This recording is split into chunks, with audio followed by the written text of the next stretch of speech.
But tonight, I am actually incredibly excited to welcome to the platform the person who we're going to interview tonight in our Kingdom Business event. And this guy has been an inspiration in my life for a lot longer than I've ever get to know him. I've been a fan of his brand for many, many years.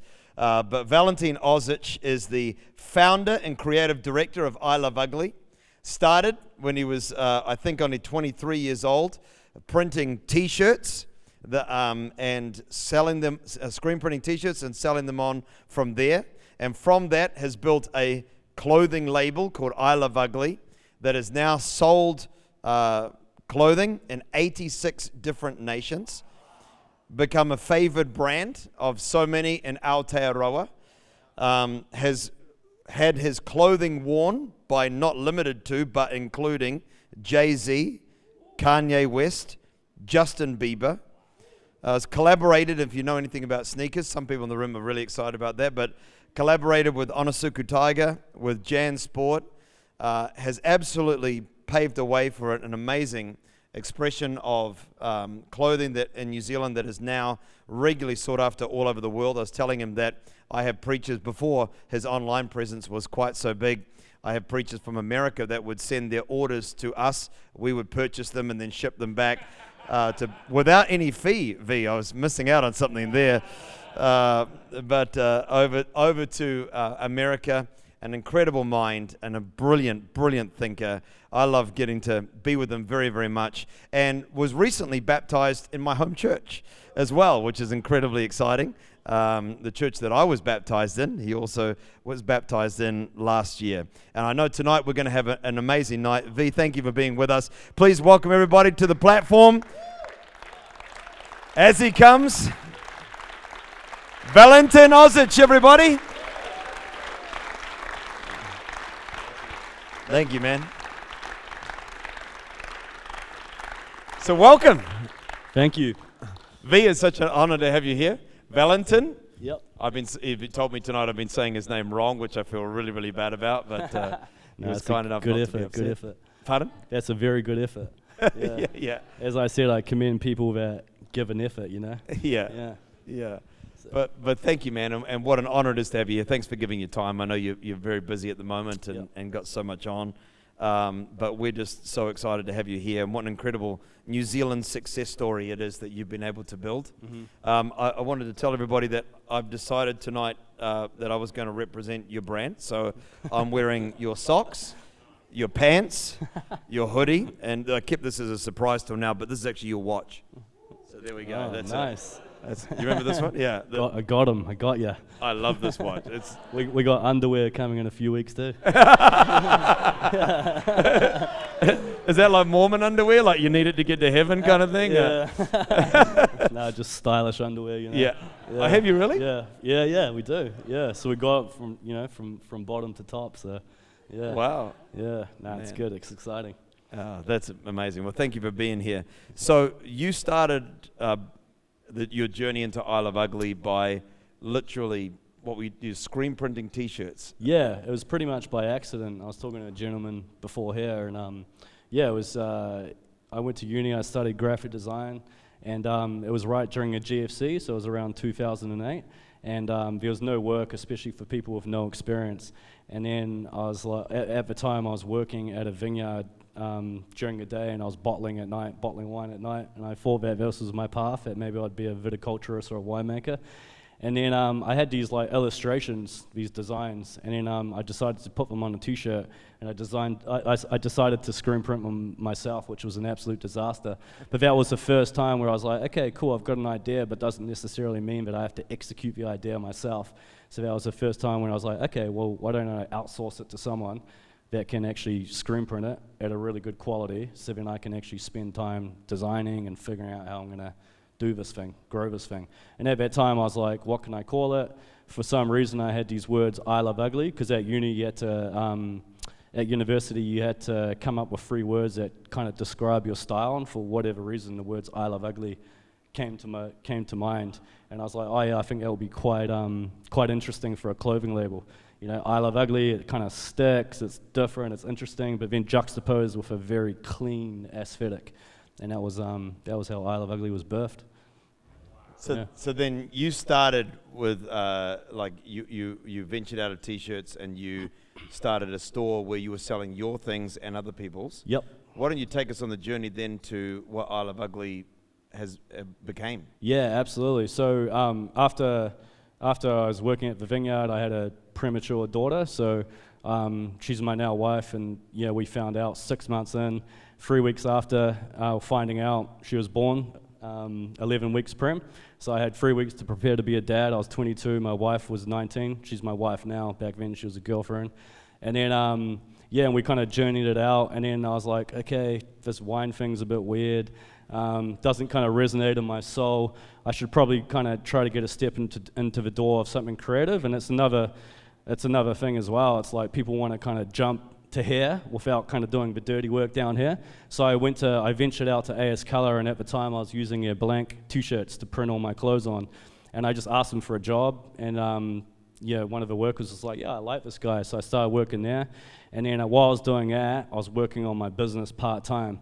And at night time, so I was working till 3 o'clock in the morning most nights, swing tagging, invoicing, reaching out to stores all around the world, just hustling. Like I had this desire and this burn in me to succeed because I had to, because I had a daughter. And from there, I was like, okay, I'm gonna ask my boss if I can work 1 day less so I can focus on I Love Ugly. So I did that, and then my wife was like, oh, there's this store up the road. Why don't we just go for it? And I was like, okay, why not? Just no business plan, no budget, nothing, just went for it. And it was good because what I did is I imported brands from around the world so I can put them alongside I Love Ugly, so that way I could establish myself in the market like we're at this level. So I had like Norse projects and Para from Amsterdam and cool like snapbacks and vintage and all that. And then people were like, cool, but what I found is people were coming in to buy I Love Ugly, not the other brands. Right. So the other brands were good from a market positioning point of view, but not good for sales. And then I Love Ugly did really well. And then that year was the hardest year of my life. I fell into a deep state of depression because I didn't know how to handle my thoughts and my mindset. I took pretty bad care of my health. I didn't understand business. I was an absolute novice, and it was slowly starting to consume me. So after that year, which at that time was the hardest year of my life, from the daughter and all this, and going on antidepressants, I was like, there has to be a better way. And then from there, I just threw out the pills. I started taking care of my health. I went to a naturopath, started exercising, and actually started to feel really good. And what I noticed is when I started to feel good, it actually empowered me to make better decisions. And at that point, I had the mental clarity to think, okay, I'm going to fully commit to this journey, to I Love Ugly. But in order to do that, I need to get me right. And that was the next chapter of I Love Ugly. Wow. So then what came next? So what came next is ASOS. They had like a premium section. Sorry. Go for it. They had a premium section of their website called ASOS Premium, and they placed a $35,000 order. I was like, okay, this is pretty interesting. And then, but then I was like, okay, if I want to grow this thing, I can't do everything. So then I kind of seeked out a business partner that had skills that, that complemented my skill set. And then I found this guy, Barnaby, my former business partner, and he was pretty good negotiator and pretty crafty, and I was like, oh yeah, I can trust this guy. And then he kind of came on board, and I didn't give him any equity in the company. I said, if you work for 9 months and prove yourself, then I will give you an opportunity to buy in. And then at that point, it was just really nice to have a partner, just like in life, how you have a wife or a husband, you do life together. In this case, you do business together. So that way you've got someone to bounce off, you can, if you're having crappy days, you've got someone to lean on, and this was that person. And then the rest was, that's when we started to really grow. So you ended up shutting down the store, this multi-brand store, and then moved into a little office down the road, and then we were like, we went to wholesale, and then I remember we were in Australia doing a buyer's trip, and then we had about $40,000 or something due on the 20th, and they didn't pay, and we'd already got this credit card debt to do this trip, and we're like, that's weird, 20th of the month, and they didn't pay. And then that was a real wake-up call not to be reliant on wholesalers or other people to get paid. And that's what forced us to ask ourselves, okay, this online thing, this has got a bit of legs. This is how a lot of our friends are shopping and a lot of our demographic. Why don't we give this a go? And it sounds, today it sounds, oh yeah, that's not that innovative. But back then, 12 years ago, 10 years ago, no one was really doing online. Online was this weird, spooky place that no one really went to. But for us, it made perfect sense, and we just really leant into it, ventured into it. And I got this Russian kind of immigrant guy, and I paid him like $100 a week. And like, a week? Yeah, and just a bit of food and things like that, and he built the website from scratch. And but then next minute it was on the news, and and it was pretty phenomenal, really. Just that, we built it from scratch. But we had the idea, and we were trying to like optimize the website and things like that. And now you can do that on Shopify, like an out-of-a-box product. But back then, you had to build that yourself. And we originally got a quote for a company to do it. It was going to cost $150,000. And we were like, we can't do this. So this Russian guy who seemed like a genius, and he's still a friend today. Now he's a partner at a big tech company. He built it. Yeah, he built it. So he built the website, focused on that. Barnaby focused on getting the business stuff right, like the building the operations, and I focused on the brand, the marketing, the product, the design, getting an actual customer. I focused on all that stuff. Right. Yeah. Right, and then it just continued to soar, didn't it? Like you went up and up. Yeah. So, and it wasn't all roses. It wasn't like a perfect straight line. It was like, we had to get $50,000 lines of credit and beg our parents to, back that, and we had to beg suppliers to give us, credit, and in exchange for huge, they take a huge margin. So we're working on these slim margins, but we were like, well, all that stuff's going to sort itself out, so long as we actually get ourselves out there and get a customer. And we were just fixated on that idea. And then I had this idea, I was like, I want to create, and that's what kept me up at 2 o'clock in the morning when I had my daughter, when I was doing this thing out of my bedroom. I was like, I want to create, I could have these visions of seeing people in America and things like that wear it. And that's actually what kept us going. And we all got on board with that vision, the whole team. And before we knew it, we had all these guys volunteering their time and packing orders, and we just did whatever was necessary to get it done. We were just scrappers, just a real startup culture, and what you see now is completely different to what it was back then. But it was fun. I loved it.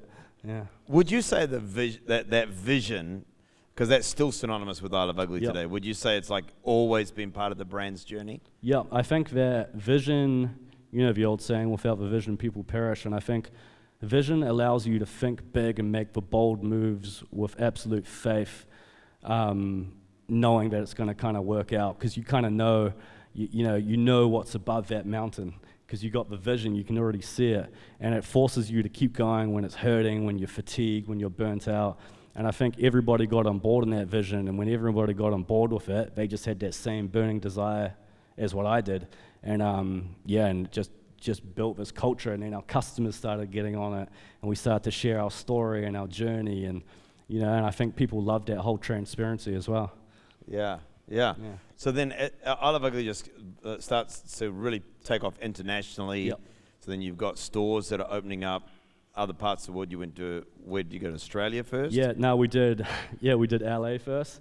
LA first. We're just gonna jump on the plane and go to LA and open up a store.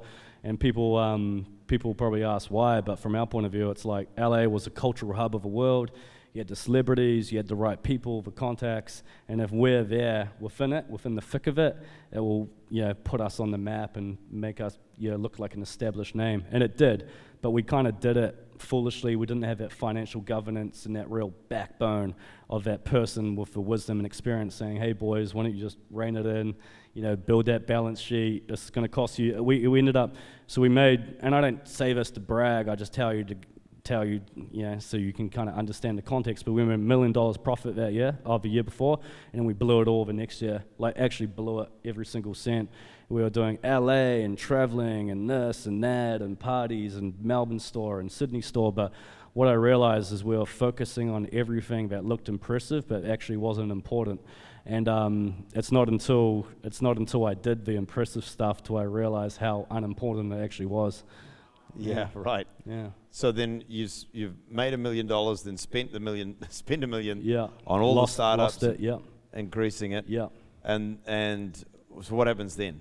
And then basically the bank we broke all our covenants, and the bank sent a letter saying, hey guys, yeah, we're calling it in. We've got 7 days. You have to pay back just under $600,000 in 7 days. And at that point, I'd been and it's not to blame or anything, but I was leaving a lot of those conversations with other people. I don't want to name names. And at that point, I was like, I'm going to take ownership of this. I'm just going to fully take control of these relationships with the bank. So I called the bank. I actually went and saw him. I was like, hey, look, I'm going to pay back every cent, but you got to give me more than 7 days. Give me 30 days, and I'm going to report to you twice a day. And the next day, I remember getting out of the Uber or taxi, and I was walking up a ramp, and I was just going to tell a lie to my staff, just lie to them, because I felt so paralyzed with fear, with I just disappointed them, and just felt like a really fake. And I was walking up, and I was like, no, I'm going to tell them the truth. Told them the truth, and to my surprise, everybody got on board. We did a sample sale the next day, and we just liquidated all our stock at cost just so we could get the cash to pay back the bank. Otherwise, they would have forced us into bankruptcy. And because I had to do whatever. And then I was like, and what I'm going to do is I'm going to take over this thing. I'm going to simplify it. I'm going to scrap all the distribution, all the silly shops, all the glamorous stuff, all the nice cars, all the ridiculous salaries, and just go back to basics, which is just, amazing quality clothes, amazing marketing, and, regular drops. So did that, took over the company, paid back the $575,000 in 30 days, refinanced with another bank, brought out my business partner, sold my house, moved into a granny flat, 2-bedroom granny flat with my 3 kids and my wife for about 18 months to recuperate financially. My daughter had to stay with my parents just so we could, because it was too tight, too small a room, and just clawed back day by day. And it was a tough year, but I grew a lot as a man. That's when I found Christianity. So when I brought the business in April 2017, once I signed the paper, I got out of the car and I thought I was dying from a heart attack, but it was actually a panic attack just because everything had finally compounded, and I actually realized what had happened, where I'd gone wrong, dragged everyone through the mud, just how foolish I was. And then it was at that point where I was like, okay, I'm doing the right things, exercise and the mindset stuff, and I've got the right business coaches and this and that, but I felt something was missing, and that's when I felt God, because I felt it was actually bigger than me. And that was a real pivotal point in my journey.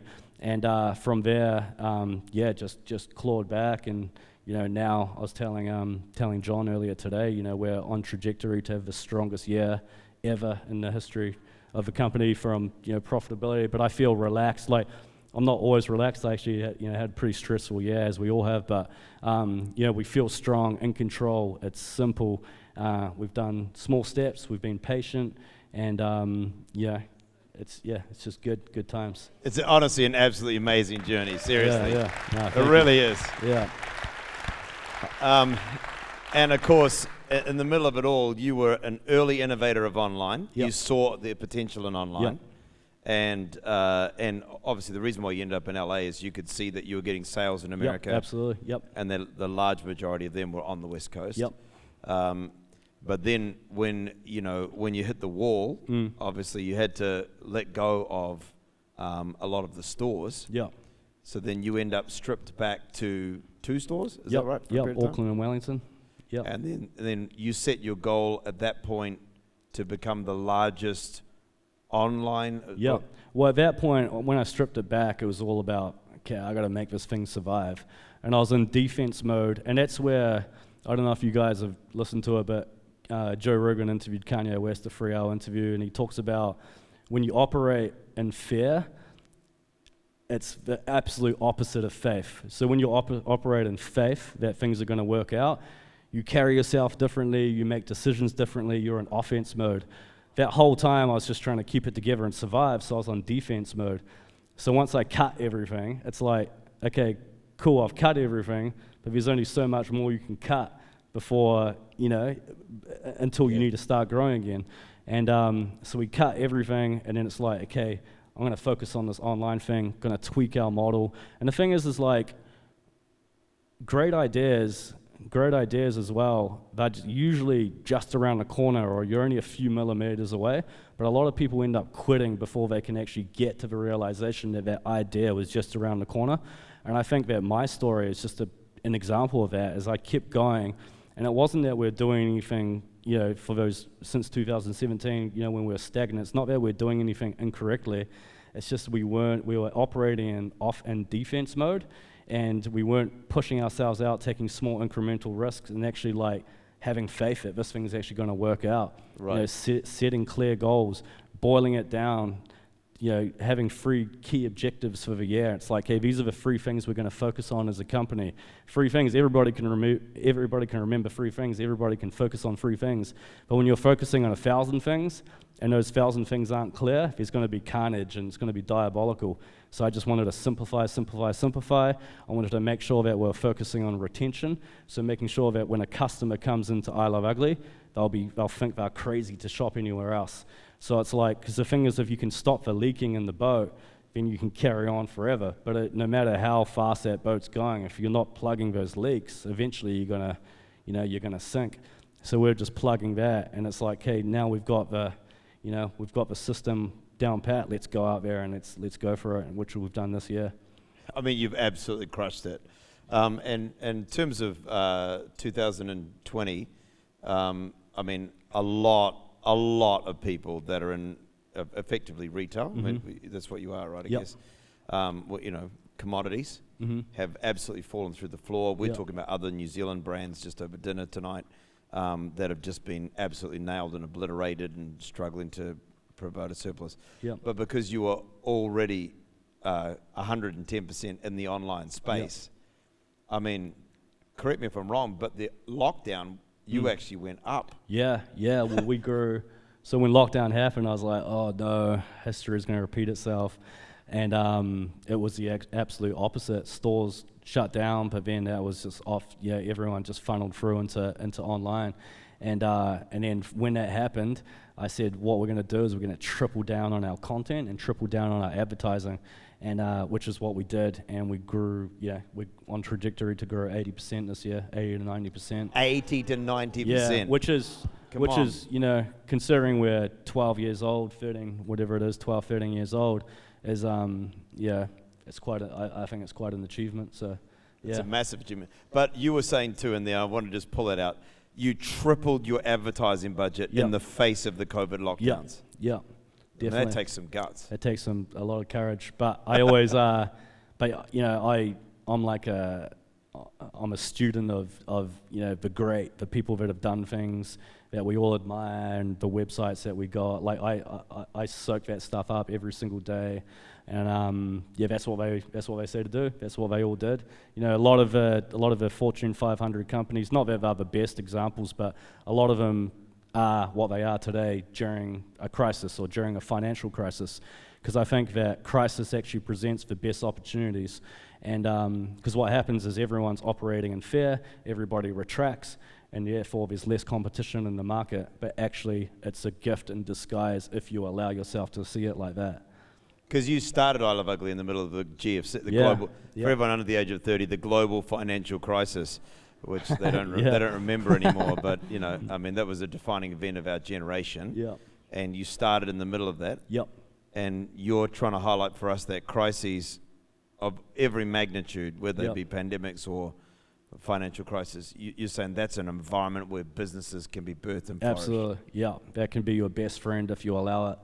Absolutely, yeah, definitely. And the first time I started, that was more out of naivety. I had nothing to lose, so I was like, just go for it. Start a company. This time around is a little bit different. You got a lot to lose. You've already lost something, and you've rebuilt it. You don't want to go for it again, but it just made sense. It's just go for it. Just put it out, and it's been great. And what's the difference between, obviously you must have learned a truckload of lessons during this season. Yep. But what's some big things that are difference between I Love Ugly in its first explosion and its second explosion, and what does V think about this different from one to the other? Yeah, probably the biggest lessons are nothing's as bad as it seems, but nothing's as great as it seems. Right. So right. you have to be very neutral, and very pragmatic. And this is where it's really important to understand both sides. So the creative side and also the business side. And the thing is, the more you understand both sides, the better decisions you can make. And also, no matter what, like, this too shall pass. Like, everything passes, nothing's forever, and you just know that. And the thing is like, what we're going through now, like, we're gonna look back at this moment retrospectively and be like, well, it wasn't that bad. And there's this thing that I do that I learned. I went to Tony Robbins one year with my wife when I had no money, and I got like an $18,000 loan from Harmony. It was like 20% interest, and we went to Tony Robbins, and he does this thing called... You spent 18 grand going to Tony 18 Robbins? grand. I did 2 back to back, so I did like 100 hours of education back to back. I was just like, I had to make it work, so I was like, well, I'm already in the hole, might as well go a little bit deeper. And then, and then he said this. He taught this thing called a rocking chair test, and you picture yourself when you're 80 years old, and you look back at your life, and you ask yourself, should I have done that? Do I regret that? And I always think that. I'm like, okay, it's not so bad. You're not going to die, You might, get a few bruises and bumps along the way, but you're not going to die. Just go for it. Wow, that's awesome. I'm just still getting my head around 18 grand, friend. Yeah, easier said than done. Well, my wife went as well, so yeah. But now, and you are really big on mindset, right? Yeah. Like, mindset is huge for you. Yep. Talk to us about that, because I think when people go into business, they probably overemphasize their expertise and underemphasize the mental approach that they need to have. Definitely. Yeah, mindset is everything. Like, I'm a believer that success in life and business is, I reckon, 90% mindset and 10% actually doing the task and the knowledge and the mechanics. I know people that are so talented and so skilled and experienced, and they got 100% of the skills and tactics, but they don't have the mindset, they lack it. It's because the reason mindset's so important is because you're going to face those inevitable setbacks. You're going to face those big boulders. You're going to face those surprises, the COVIDs, things shut down, stores shut down for 6 weeks, payroll, things like that. And you have to have the mindset, the adaptive mindset, to understand. And you also got to understand that winners anticipate, so they anticipate things to happen, and losers react. And what I mean by that, I know it sounds real nasty, and I don't mean it like that. It just sounds fancy for the analogy or whatever. But what I mean by that is, like, you got to anticipate challenges are going to go up ahead, and that's mindset. And I think if you've got the mindset, that's the foundation to all success in a healthy marriage, a healthy relationship, being a great dad, being a great mother, a great friend, having a business. Because the thing is like, you're going to come to work and you're going to feel crappy, or you've had a bad night or bad week, but you got to be on your A game.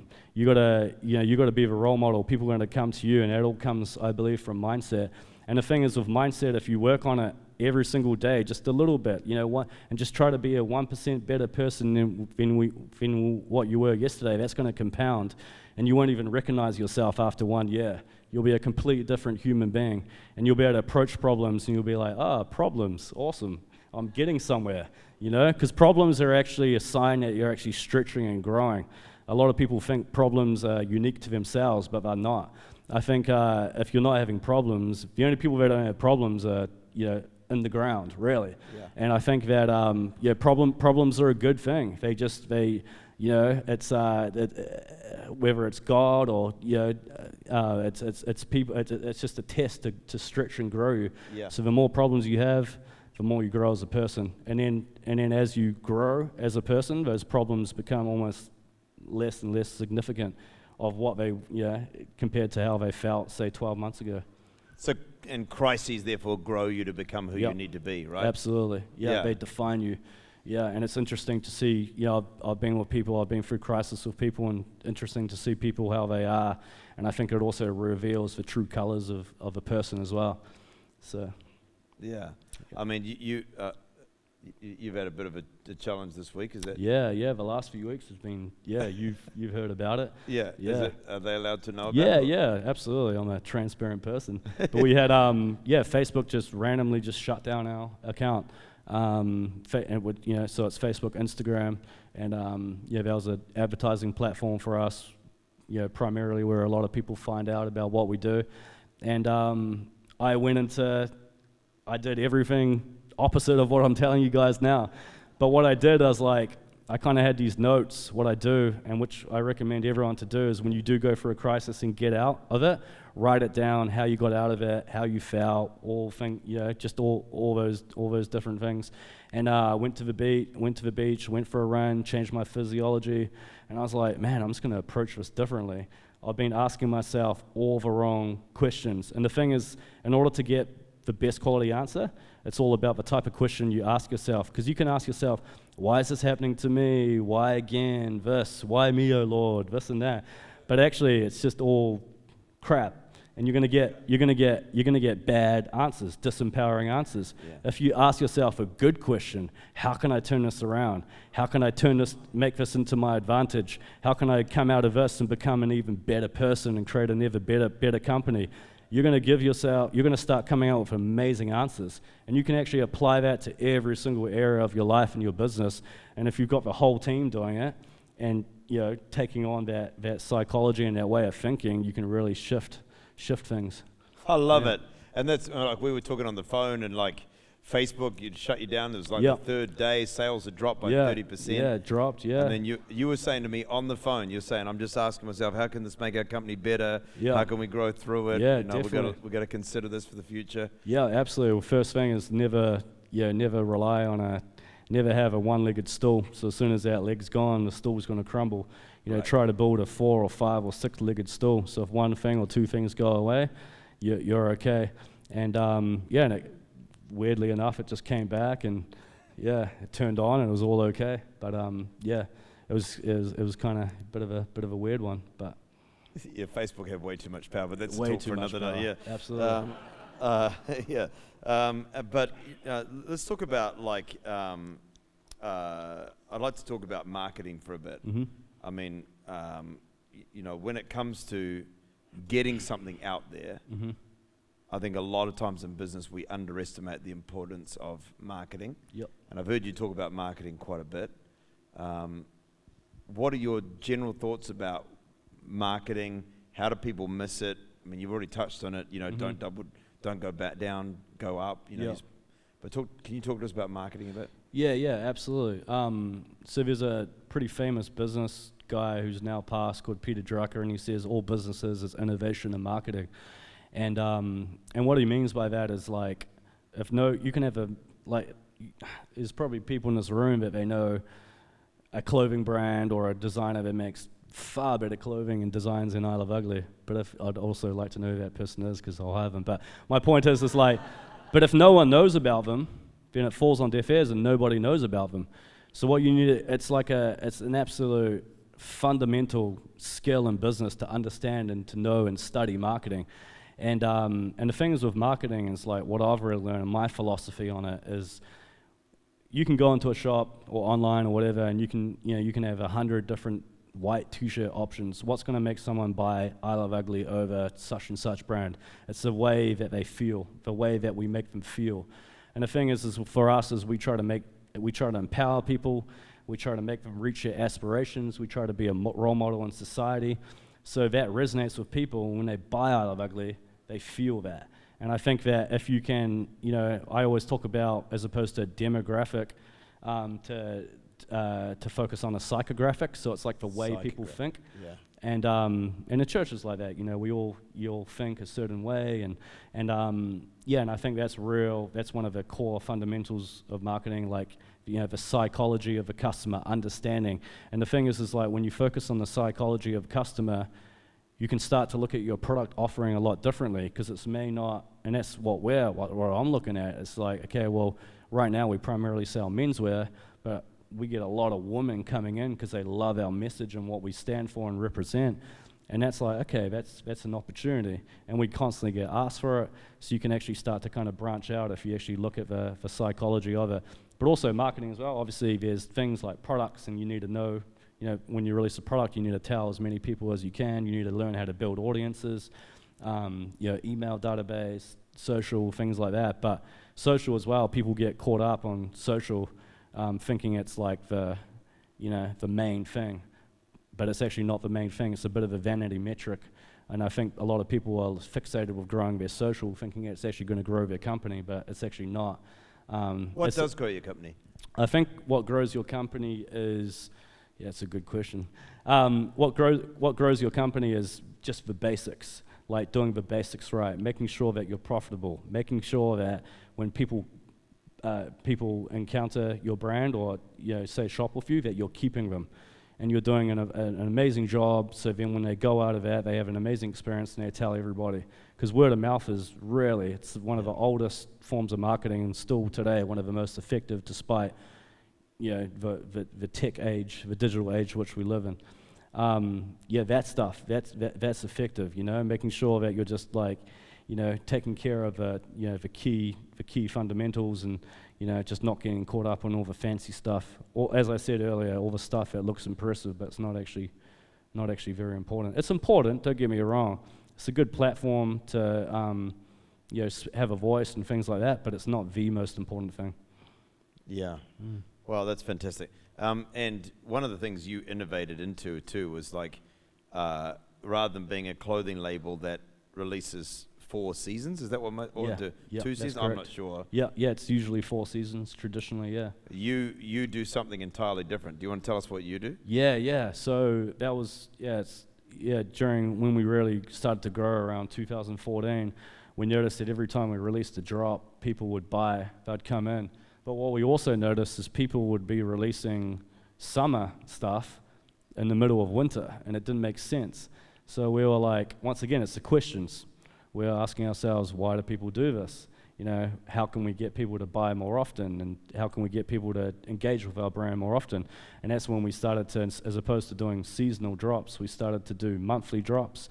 And then that were trans-seasonal, because obviously we had an international audience. And then from there, we broke it down into weeks, and then now into twice a week, so every Tuesday, Thursday, we've got, we're releasing product, like small collection of products. And some people may argue, that's fast fashion, but it's like we still have the same level of emphasis and care and detail into those products as people do that only release 4 or 5 times a year. It's just the way we release it, and we're quicker to market. We've built a model and established some amazing relationships with our factories over a decade, and now they're very up to speed with what we do.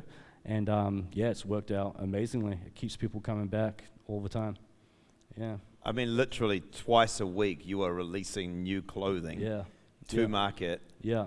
And it's all marketed and presented in such an excellent fashion. Yeah, we've just fine-tuned the model.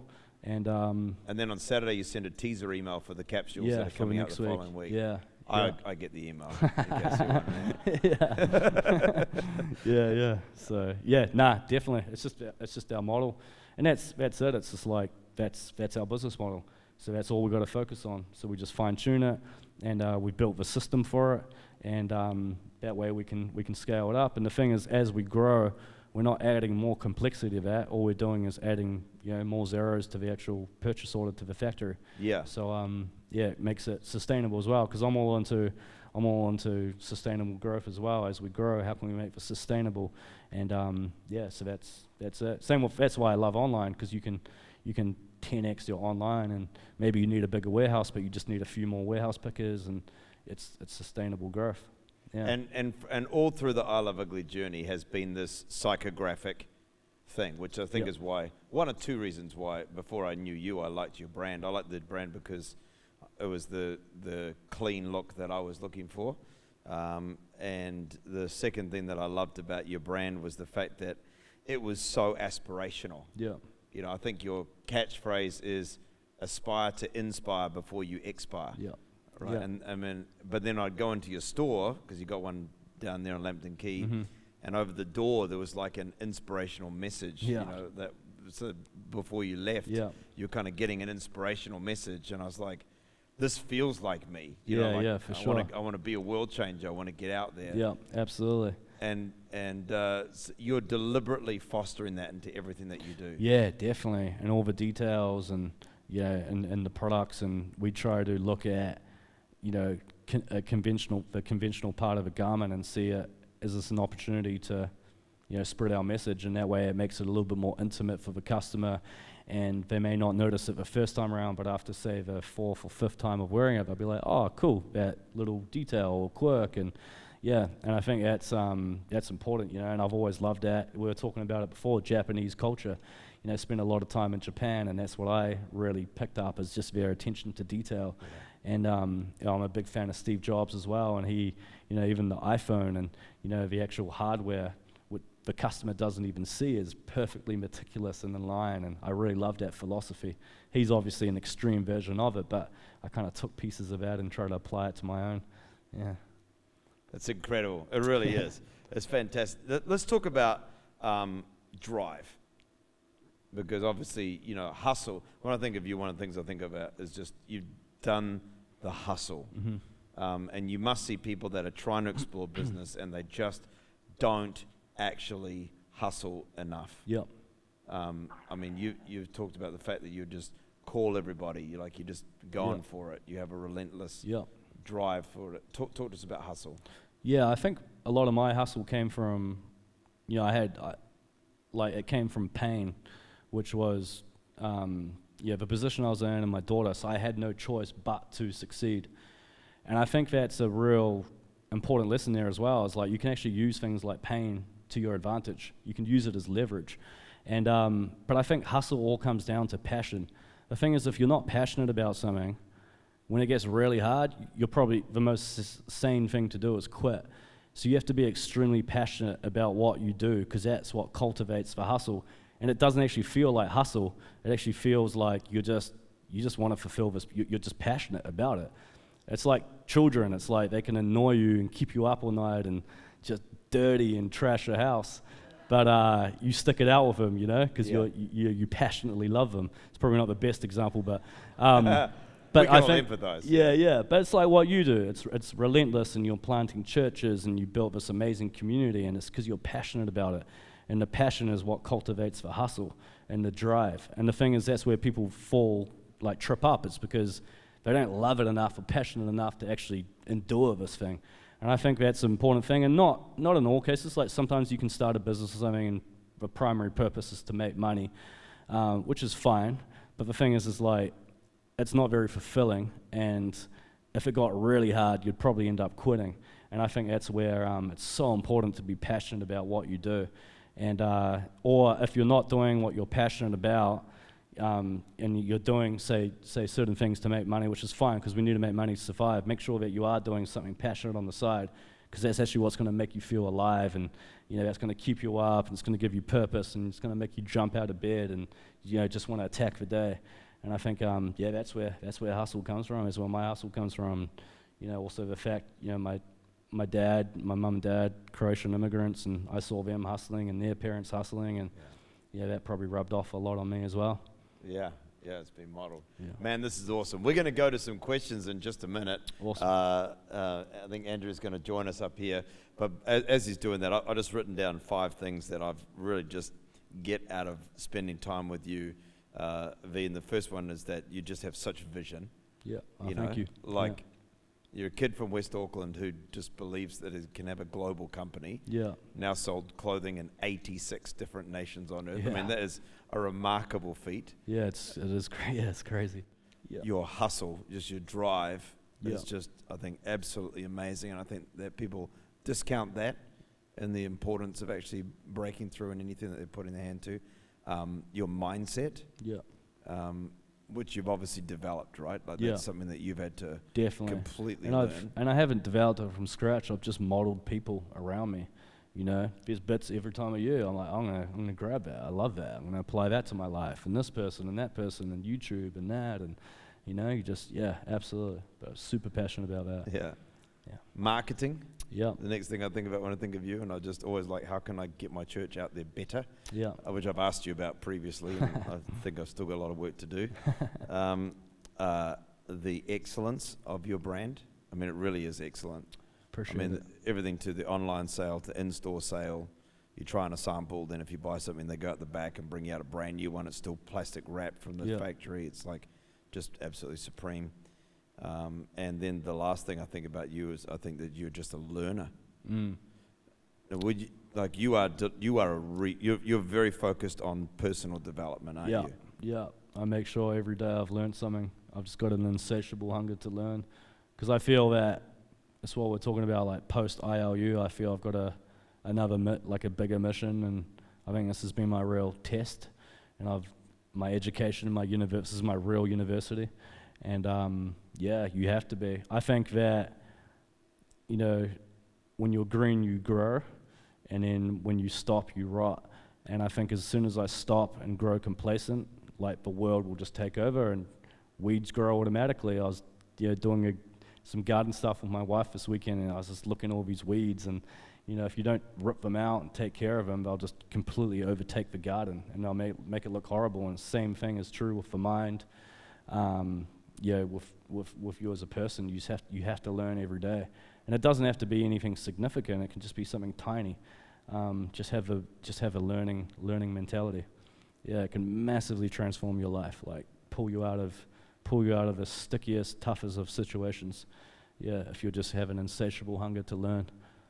Yeah, no matter how old you are. Learning. A lot of people think learning stops at university or after school.